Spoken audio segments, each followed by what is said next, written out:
With diverse flora and fauna, magnificent natural landscapes, and an ecological biosphere that supports life, this wondrous planet is our earthly home.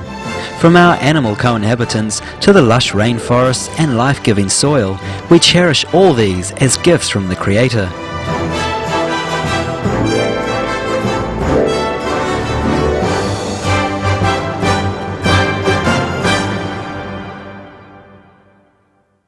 It is a common theme in the world's major faiths that during our temporary stay here, we should be good stewards of Mother Earth. Throughout the years, Supreme Master Ching Hai has shared the message of leading a balanced life while following a spiritual path. Not only must we nourish our spirits, but we share the responsibility to care for nature and our fellow beings. In light of recent scientific evidence which pinpoint the raising of livestock as the #1 contributor to climate change, Supreme Master Ching Hai affirms the important message she has noted for the past 2 decades. We must be vegan and practice sustainable living. We invite you to listen to a compilation of excerpts from Supreme Master Ching Hai's lectures entitled A Benevolent Lifestyle Benefits the Planet.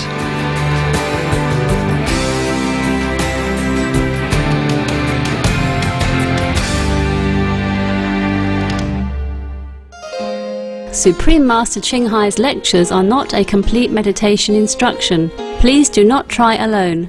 For free of charge guidance, please visit www.godsdirectcontact.org or contact any of our centers near you.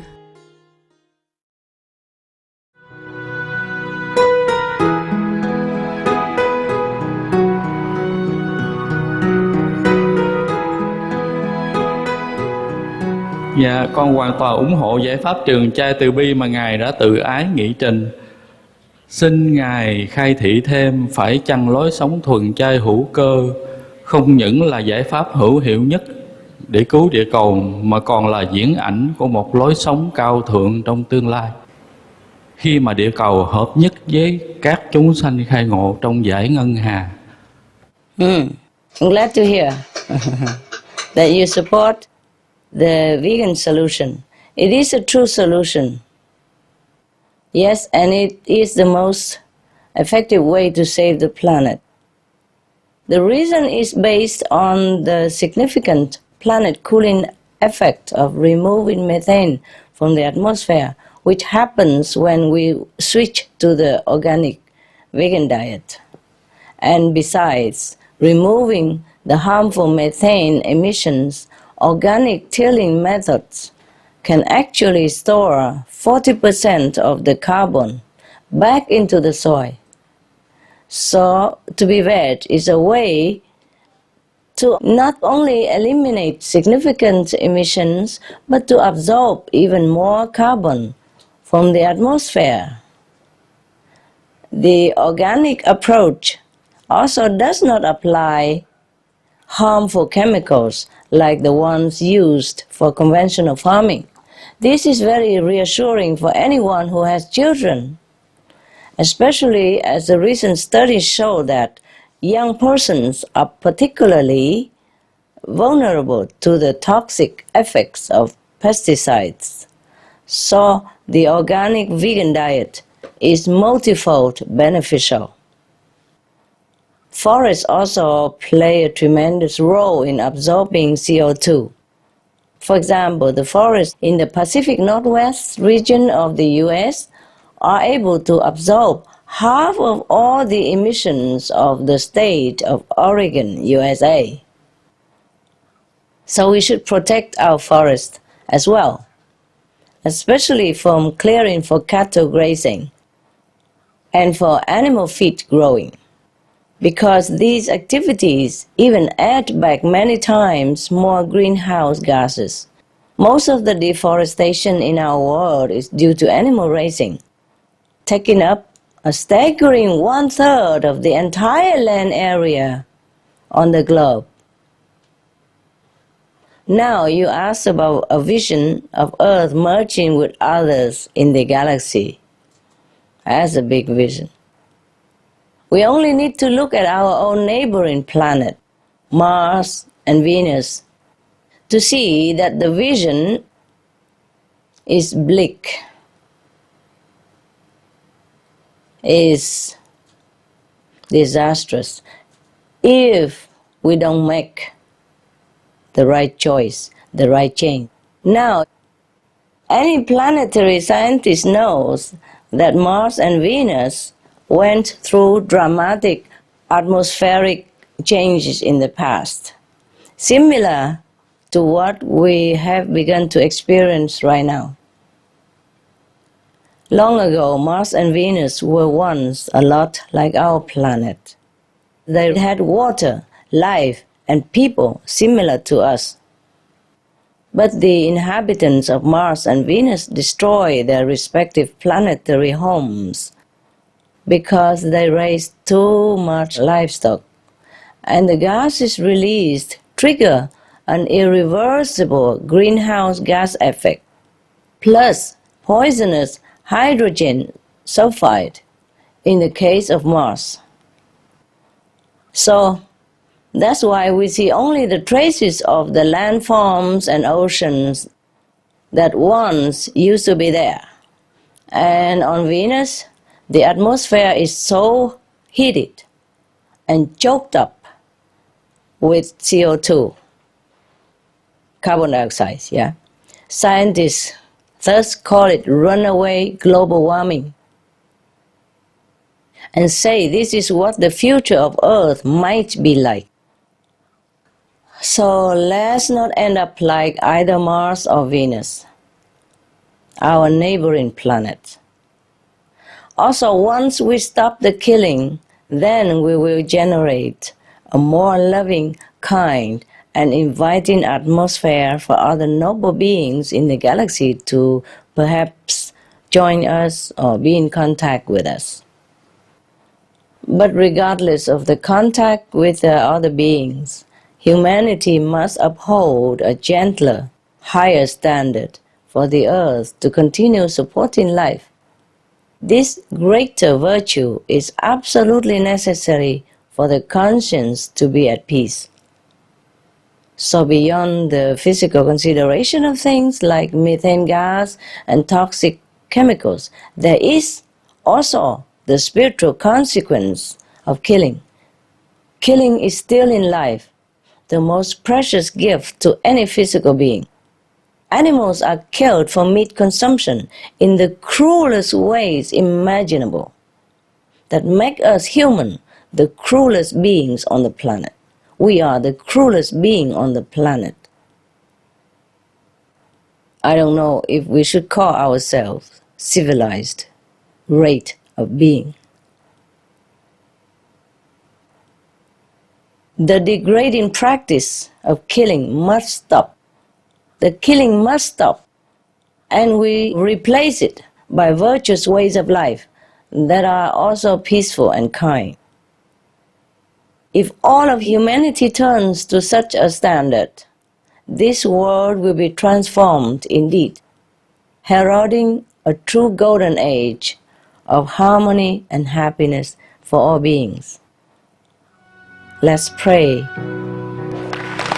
that it will be so.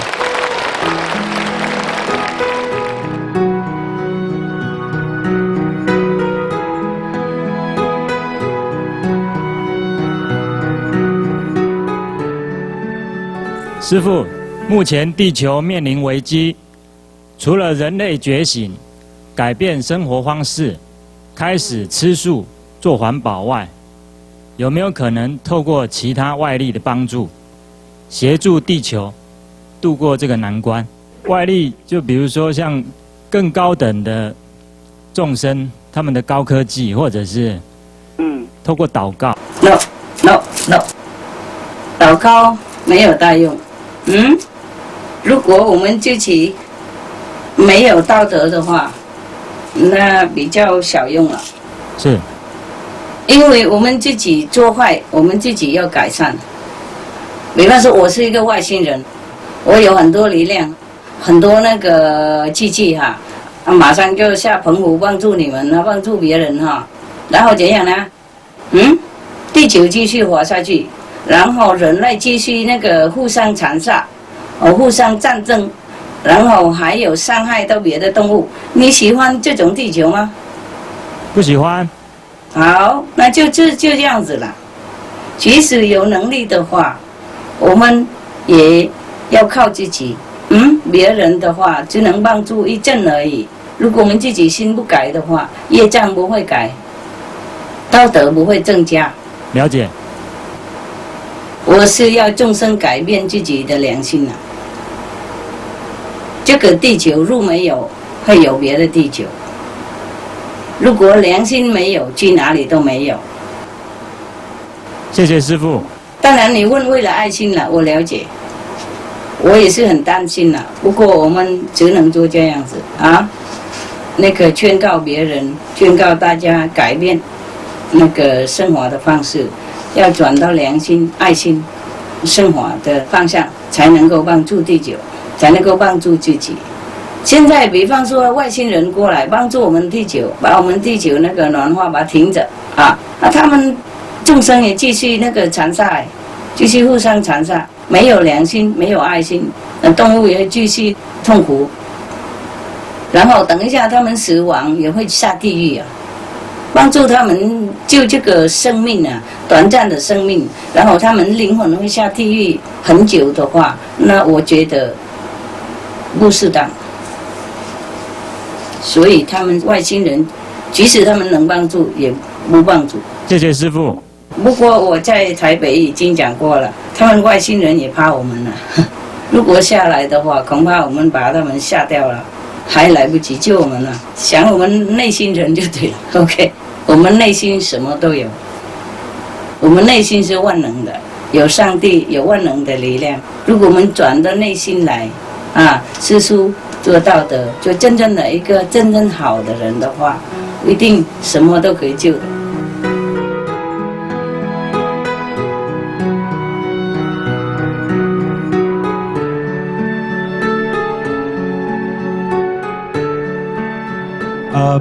Would like you to share your insights, your views on how a move to a vegetarian diet could actually help sow the seeds for long-term peace in the Middle Eastern region.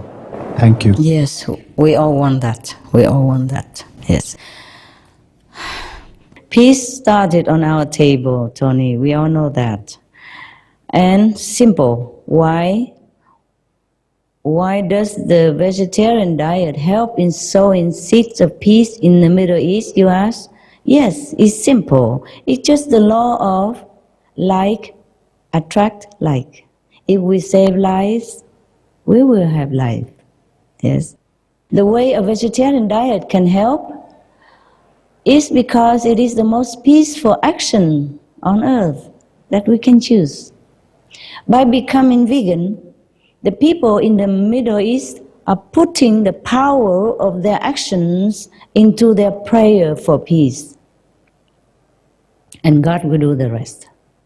But I have told the UN delegate who came to our gala dinner last night that peace doesn't come just by praying. Everything has a price. Just like in our world, we have negotiation, yes, for anything we want. Peace also even needs negotiations, as you know that. Physically speaking, for example, the peace in Israel, in order to restart the peace process, Israel has been promised many airplanes, yes. I guess it's protective airplanes as well as billions of dollars, according to the press, huh? I wasn't there. I cannot tell you. That is from my knowledge. Okay. Now, similarly, we have to negotiate it spiritually. We have to earn peace because we have damaged peace. We have damaged the atmosphere of peace by creating, participating, or inciting wars over these decades. The price of peace, Tony, is very high. I myself give everything that I have, spiritual points, but I'm still a couple of zillion short. After this conference, I have to shut myself in again in a tent and continue to earn more merit in order to give more. And you, all of you out there, please help me by being vegan, by being virtuous, by being benevolent, so that the atmosphere will be more suitable for peace. Apart from the spiritual merit that we have to earn in order to give. Just like money, we have to earn in order to give or to spend. I spend very little concerning money that I earn, as well as spiritual points that I earn. In case I give everything, I tell you honestly, I will not be able to go to heaven. If you go to heaven before me and see me still running around here, the last minute, help me, please. I mean it.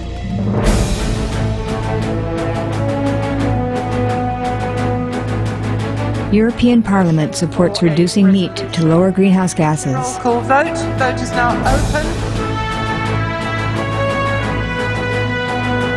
Reduce your meat consumption or stop eating meat totally. During discussions on greenhouse gas reduction goals, the Climate Committee of the European Parliament officially recognized livestock's contribution to global warming and recommended a reduction of subsidies to the livestock industry to curb methane. The European Parliament has adopted its own position on climate change as an institution.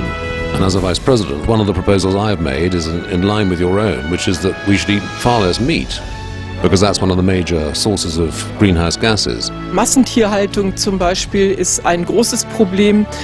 Der Fleischkonsum in gerade auch den reichen Ländern des Nordens ist für das Klima nicht gut. Please eat less meat and let's make taxes on meat. That's definitely one of the issues we're talking about. I'd like to tell people what the cost is of eating meat for the environment worldwide.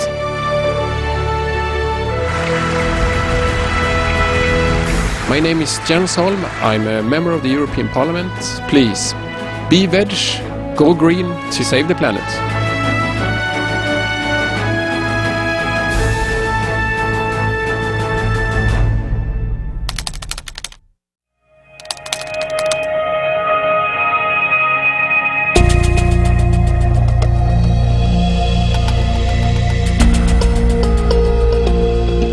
Thank you, Earth-loving viewers, for your company for today's episode of Between Master and Disciples. Part 3 of A Benevolent Lifestyle Benefits the Planet will continue next Friday. Up next is Animal World, our co-inhabitants, right after noteworthy news here on Supreme Master Television.